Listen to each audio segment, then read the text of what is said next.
Hello students, welcome back to my YouTube channel Aryan education foundation, जहां पे हम provide कराते हैं क्लास 6 से लेके क्लास 10 तक की कंप्लीट मैथ्स की series, Hindi medium as well as English medium वाले बच्चों की बात करूंगा। टॉपिक चल रहा है सर हमारा हैशटैग नंबर 3 एनसीईआरटी फॉलो की जा रही है। क्लास 8वीं के बच्चे मैथ्स अध्याय 8वां चैप्टर आप लोगों का चल रहा है, राशियों की तुलना करना, जिसमें हम लोग ने कंप्लीट किया सर प्रश्नावली 8.1 कंप्लीट किया। आज बात करने वाले हैं 8.2 में। 8.1 की अगर मैं बात करूं तो वहां पे बहुत ज्यादा कुछ आपके बेसिक लेवल टॉपिक्स नहीं था, बट यहां पे थोड़ा सा बेसिक आपको जानना बहुत जरूरी है।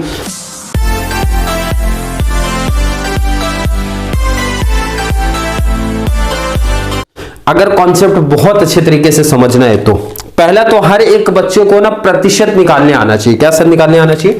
पहला बेसिक कॉन्सेप्ट आपके इस टॉपिक में, इसमें सर प्रश्नावली 8.2 में 8.2 में जो लगने वाला है, पहला कॉन्सेप्ट सर हमारा प्रतिशत निकालने आना चाहिए। प्रतिशत कैसे निकालना है, अगर ये आ गया तो काफी चीजें हमारी इजी हो जाएंगी।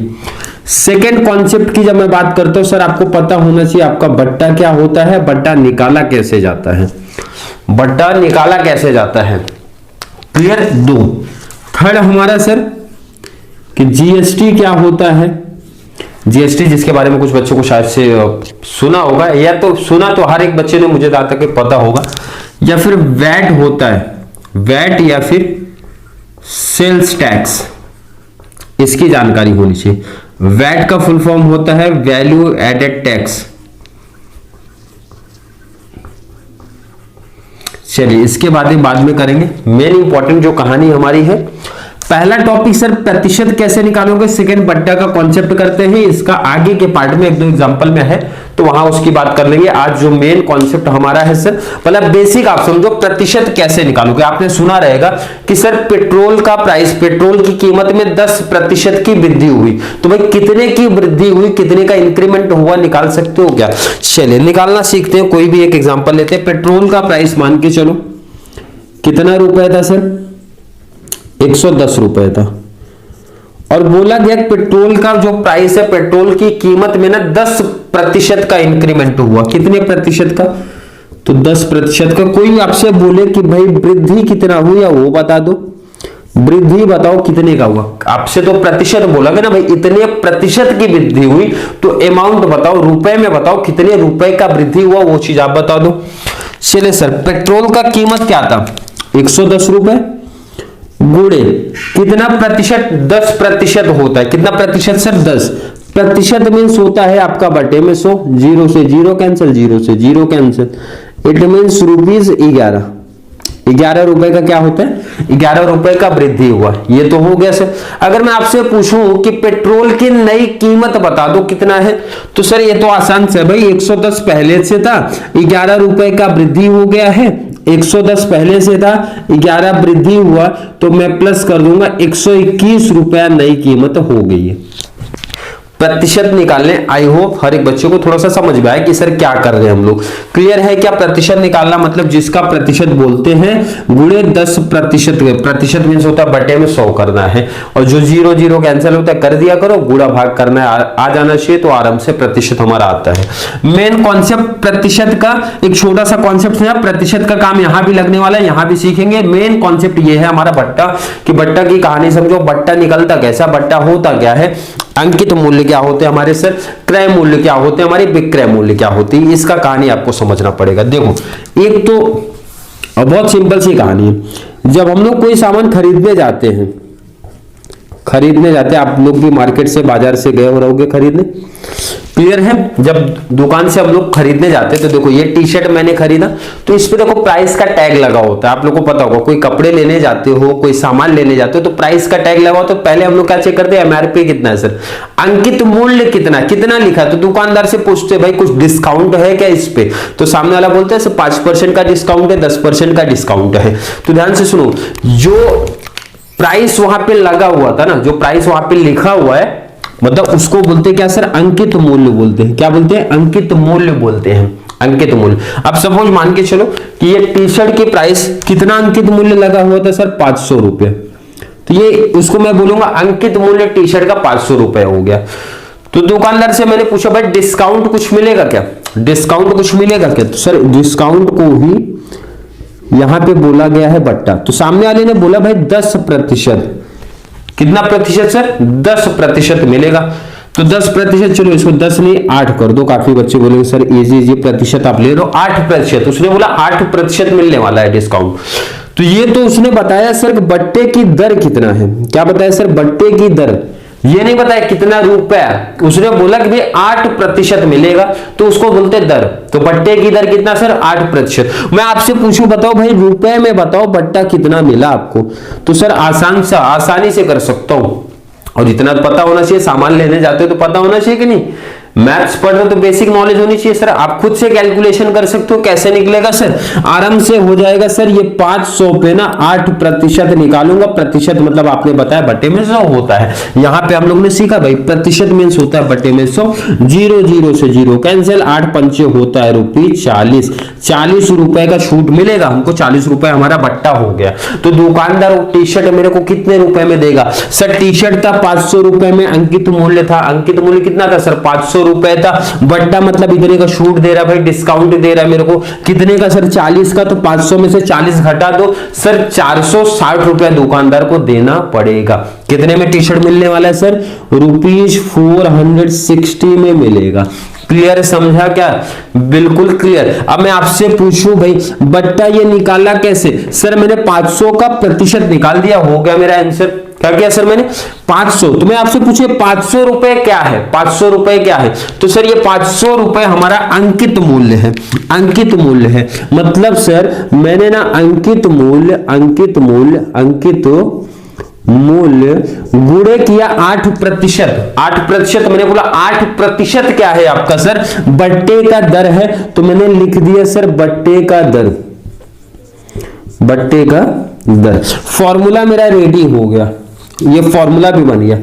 फॉर्मूला रटना नहीं है, फॉर्मूला समझना है कैसे अप्लाई हो। सर बट्टा का कैसे बट्टा आप निकालोगे भाई? बट्टा रुपीस में कैसे निकालने वाले हो आप? तो सिंपल है सर, अंकित मूल्य गुणे बट्टे की दर कर दूंगा। अंकित मूल्य पे ही हमेशा निकलता है, इसे ध्यान रखना, ना कि क्रय मूल्य ना हमारा विक्रय मूल्य। जो एमआरपी टैग इस पे लगा रहता है ना प्राइस, उसी पे निकलता है। और कभी भी जब आप मार्केट जाते हो, कोई सामान बाजार जाके कोई सामान निकालते हो ना, सामने वाले से पूछा करो भाई कितना डिस्काउंट। आप खुद से कैलकुलेट करो। 8वीं क्लास में हो, 7वीं में हो, 9th क्लास, तो आपको कैलकुलेशन आना चाहिए। अगर सामने वाले ने परसेंटेज में आपको बताया है तो इस तरीके से इजी कैलकुलेशन उनके पास होता है, या फिर खुद से कर लो भाई। 500 का अगर 4% दे रहे, 8% दे रहे, 10% दे रहे, तो इजी कैलकुलेशन होता है सर, इजी हो जाएगा।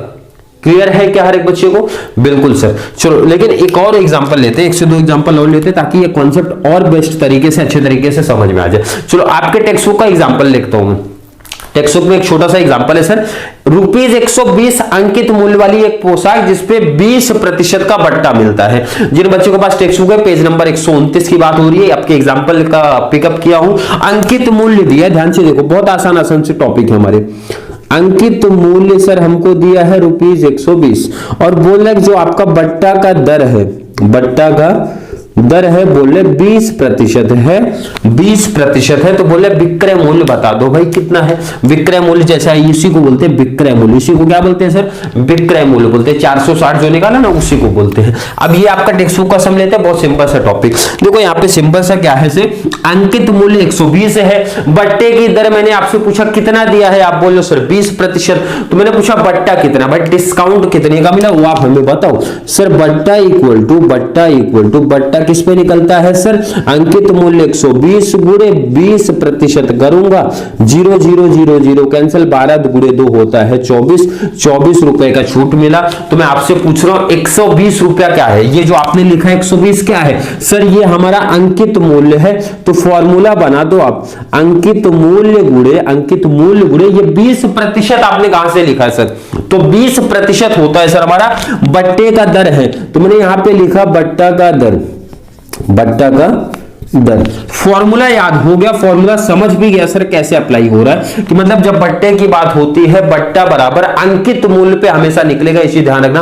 अंकित मूल्य पे ही निकलने वाला है, गुणे बट्टे की दर कर दूंगा, आ गया। ये तो आपने निकाला कितना छूट दे रहा है सामने वाला, कितने का डिस्काउंट आपको दे रहा है। मैंने पूछा वहां पे क्वेश्चन बोल रहा है भाई विक्रय मूल्य बताओ, क्या बताओ आप? विक्रय मूल्य बताओ।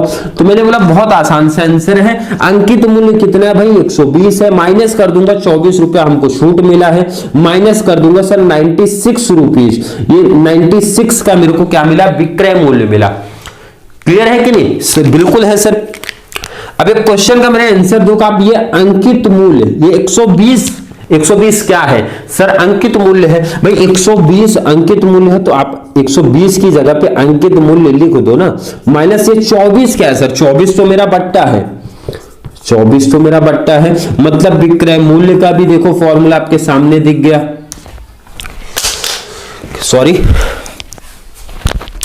क्लियर है? देखो कॉन्सेप्ट रटा नहीं रहा, कॉन्सेप्ट आपको समझा रहा हूं, आप समझो क्या चीज है। सर 96 से मैं डायरेक्टली निकाल लिया, तो डायरेक्टली मतलब उसका लॉजिक समझो आपने कैसे 96 निकाला। सर 120 अंकित मूल्य था, मैंने बट्टा माइनस कर दिया, तो फॉर्मूला बन गया भाई विक्रय मूल्य का। अंकित मूल्य में से बट्टा घटा दो भाई, अंकित मूल्य से बट्टा घटा दो, विक्रय मूल्य। दुकान में जाते, दुकान में गया, जैसे मैंने एग्जांपल दिया था भाई, ये इतना तो आपके पोशाक की कीमत हो गई 120 रुपए का, ये टी शर्ट है। सामने वाले दुकानदार ने बोला भाई बट्टे का दर 20% का डिस्काउंट लो, तो मैं कैलसी आपके पास पड़ी रहती है ना, कैलसी पे सीधा लिखूंगा सर 120 माइनस 20% कर दूंगा, आ जाएगा मेरा आंसर सीधा 96। तो मैं आपसे पूछता हूं 96 आपने कहां से निकाला? सर 120, मैं आपसे पूछ रहा हूं 120 क्या है सर? अंकित मूल्य है, माइनस कर दिया उसमें से बट्टा, जितने का डिस्काउंट उन्होंने बोला वो माइनस कर दो, आ गया मेरा विक्रय मूल्य। मतलब विक्रय मूल्य का फॉर्मूला बहुत हो गया सिंपल। क्लियर समझा क्या? आई होप हर एक बच्चे को समझ में आया होगा। अगर ये कॉन्सेप्ट समझा, ये कॉन्सेप्ट समझा, तो मैं एक और एग्जांपल आपके टेक्स्ट बुक का कराता हूं, उसके बाद फॉर्मूला हम क्लियर कर लेंगे।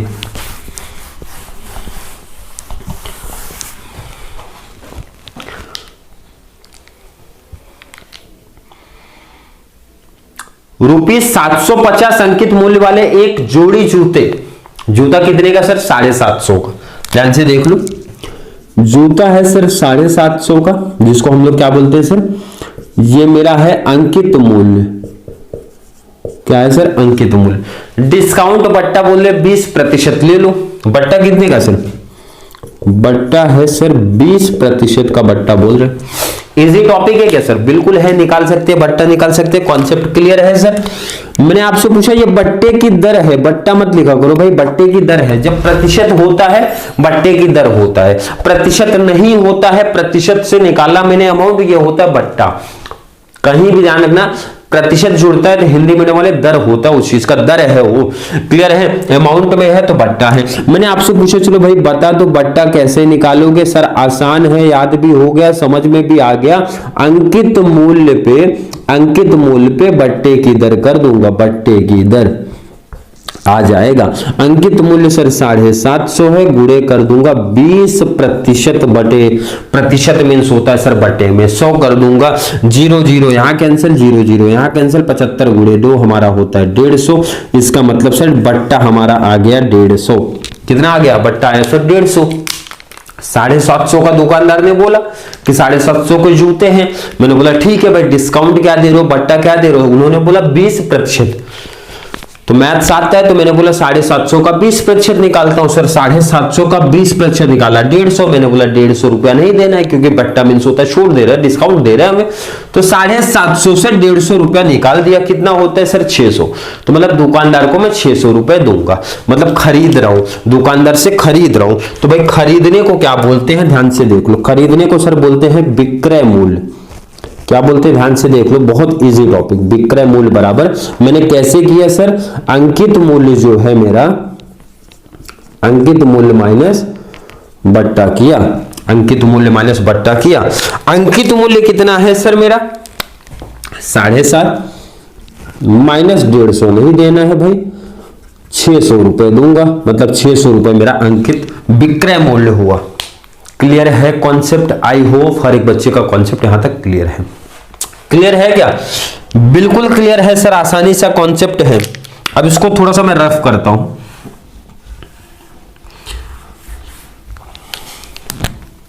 दूसरा, इसी के बेस पे अगला फॉर्मूला बना रहा हूं, ध्यान से देख लेना। पहला फॉर्मूला जिस बच्चे को समझा है, आगे का फॉर्मूला समझ सकता है। पक्षांतर कर दो भाई।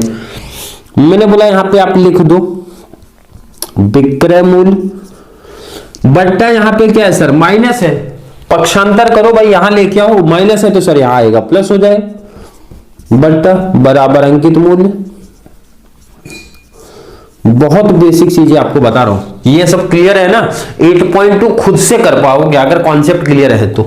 मैंने बोला अंकित मूल्य का फॉर्मूला बनाओ, देखो आप एक एक फॉर्मूला बहुत आसानी से समझो आप। पहला फॉर्मूला किसका सर, विक्रय मूल्य का, अंकित मूल्य माइनस बट्टा हुआ, सेकंड में मैंने बट्टा को यहां शिफ्ट किया, माइनस था प्लस हो गया, तो दूसरा फॉर्मूला किसका बन गया सर, अंकित मूल्य का बना कि नहीं बना सर, बिल्कुल बना। तीसरा फॉर्मूला सर किसका बनेगा, इसी के बेस पे, ध्यान रखना पहले के बेस पे बनाऊंगा। ध्यान से देखो आप, ये क्या है सर, विक्रय मूल्य है, विक्रय मूल्य है। ध्यान से देखो, मैं आपसे पूछ रहा हूं कि यहां पे अंकित मूल्य क्या है सर, मैं आपसे पूछ रहा हूं। चलो नहीं तो पक्षांतर दूसरे तरीके से आप करो, इसी फॉर्मूले से, ध्यान रखना पहले से। बट्टा यहां पे क्या है सर, माइनस है, पक्षांतर लो सर, प्लस हो गया। यहां पे क्या था पहले से सर, अंकित मूल्य, क्या था अंकित मूल्य। विक्रय मूल्य यहां पे क्या है सर, कुछ नहीं तो प्लस होता है, पक्षांतर कर दो माइनस हो जाएगा, सॉरी विक्रय मूल्य है आपका।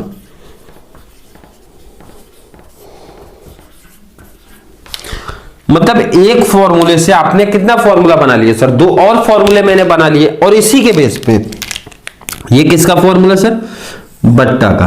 विक्रय मूल्य मतलब होता है अंकित मूल्य माइनस बट्टा, इसी के बेस पे मैंने बना लिया विक्रय मूल्य प्लस बट्टा बराबर अंकित मूल्य। नेक्स्ट सर बट्टा बराबर अंकित मूल्य माइनस विक्रय मूल्य। क्लियर है, फॉर्मूला रटना नहीं है, उसी के बेस पे फॉर्मूला आपको आगे बनाना है, पहले के बेस पे। अगर जिस बच्चों को नहीं समझा होगा तो आपका काम है सर सिर्फ पहला फॉर्मूला प्रिपेयर करो, पहला याद रखो, बाकी दो इसी के बेस पे आप बना सकते हो, पहला इंपॉर्टेंट है। क्लियर है, आई होप हर एक बच्चे को ये दो कॉन्सेप्ट समझ होगा। जीएसटी वैट सेल टैक्स की बातें हम लोग जब उस टाइप के सब चलेंगे, लास्ट के 2 से 3 एग्जाम्पल हमारे हैं, तो वहां पे आपको बता दिया जाएगा सर जीएसटी क्या होता है, वैट क्या होता है, सेल टैक्स क्या होता है, किस तरीके से चार्ज किया जाता है। और अगर इतना कॉन्सेप्ट आपका क्लियर है तो स्टार्टिंग में 7 से 8 सम 9 सम जो आपके स्टार्टिंग में है आप प्रैक्टिस कर सकते हो। अब हमारी नेक्स्ट जो हैशटैग आएगी मींस हैशटैग नंबर 4, उसमें 8.2 का प्रश्नावली बताया जाएगा। यहां तक ये जो कॉन्सेप्ट आपको बताया गया है आई होप हर एक बच्चे को समझ में आए होंगे।